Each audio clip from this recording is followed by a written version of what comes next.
Hi everyone, it's Shauna, talking to you from Vermont.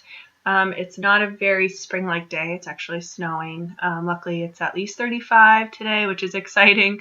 I typically run in the morning, so it's nice to be able to run and not come inside and have my legs feel frozen. So that's been a plus.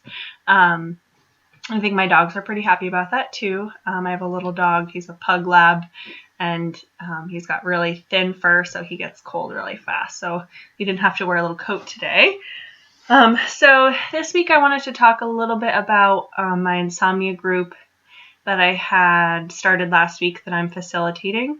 Also, I want to talk about some new patients that I saw last week that was kind of pretty exciting and fun and different than my norm. So to start, my insomnia group, it's a CBT model insomnia group that goes by the book Say Goodnight to Insomnia. Folks are asked to read the book. I have a whole syllabus that they read each week, and we come in and I teach the material. It's less of a group and more like a workshop, but it is open for discussion. And I don't know if you've ever suffered from insomnia, but I have, and I had for a long time. And it's something that can be really debilitating and really affect your overall mood and level of functioning. So what's great about this group, and I feel a little bit more passionate about it, I think, than other groups, because it's something that I can definitely identify with. And it's really open, and it's been really great for me to also share my experiences with the group. So it's a really kind of down-to-earth, open discussion, which is really nice, and that's something that I really enjoy. So this is the first time I've ever facilitated a group by myself. I also have a co-facilitator, which is a psychologist that also works at the family practice with me. And I'm not going to lie, I was actually really nervous, and I've been really relying on my supervision with my supervisor to kind of talk about some of my fears. And I don't have a lot of confidence when it comes to presentations, and that's something that I've struggled with since I can remember. So I've been really working on that, and I know it's an area that I'm lacking in, and I'm also a little bit of a perfectionist, so I have to do things really well. I've been taking time out of my internship to make sure that I'm studying the material over and over again, and despite having studied and really knowing the material in the book, I definitely was racing through it, so it was supposed to be 2 hours. I think it ended up being like an hour and a half, so I definitely was talking too fast, and I tried to make sure that I reminded myself to slow down and ask people if they had questions. Another thing that I struggled in with my group is I have one elderly lady who I didn't realize towards the end, but she actually couldn't hear me, so she ended up being pretty hard of hearing. And luckily she could hear my co-facilitator, who happened to be a male, so I don't know if the frequency of his voice was easier for her to hear.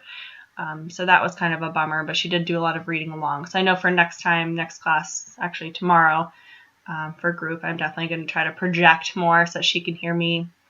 I also have another gentleman in my group who I'm not sure if he's cognitively understanding the material. When asked questions, he typically replies in content that's not really related to the question, so I need to really work on making sure that I'm asking questions in a way that the entire group can understand. I might ask him questions specifically rather than kind of generating it to the group, so that he feels like, he has an opportunity to kind of express how he's feeling. So I think that's what's difficult about a group sometimes, is that you have such a wide ranging of individuals, and you have to sometimes learn how to accommodate each individual and learn how to be able to do that, but in a group setting. So I don't know if that makes sense, but that's kind of a struggle for me. So I'd love to hear your thoughts if you've ever taught a group, and maybe if you have some pointers for me, that would be great.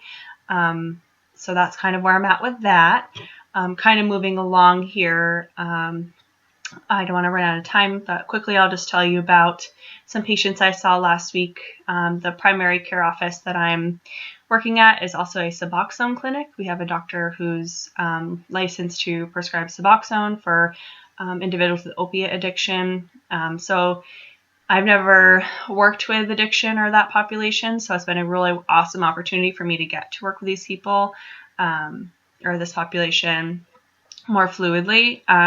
So a lot of that entails looking at their urine screenings and being able to look through and seeing if they are meeting the requirements of the program, and the requirements of the program are actually if you should have a buprenorphine, or what we refer to as bup level of above 75, and this program actually allows you to do no other substances, including marijuana and drinking. So it's a pretty strict program. Some programs will let people smoke marijuana, and this program doesn't. It's very strict.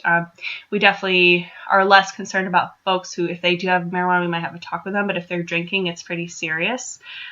So, because drinking can actually affect your body more seriously when you're taking suboxone, because of the buprenorphine and the effects it can have on your liver and things like that. So that's really important. And being able to have these conversations with people is really eye-opening for me, and supporting people to make good life choices and decisions, and being able to talk about life stressors and why that might have changed their urine screen. So I think I'd like to talk more about this next time. I think it's really interesting. So, if you have anything to say about working with this population as far as addiction, that would be wonderful. I definitely would love to hear it. So I'm over my time. I apologize. I know everybody's super busy. So have a great week, and I look forward to hearing what everybody has to say. Thanks.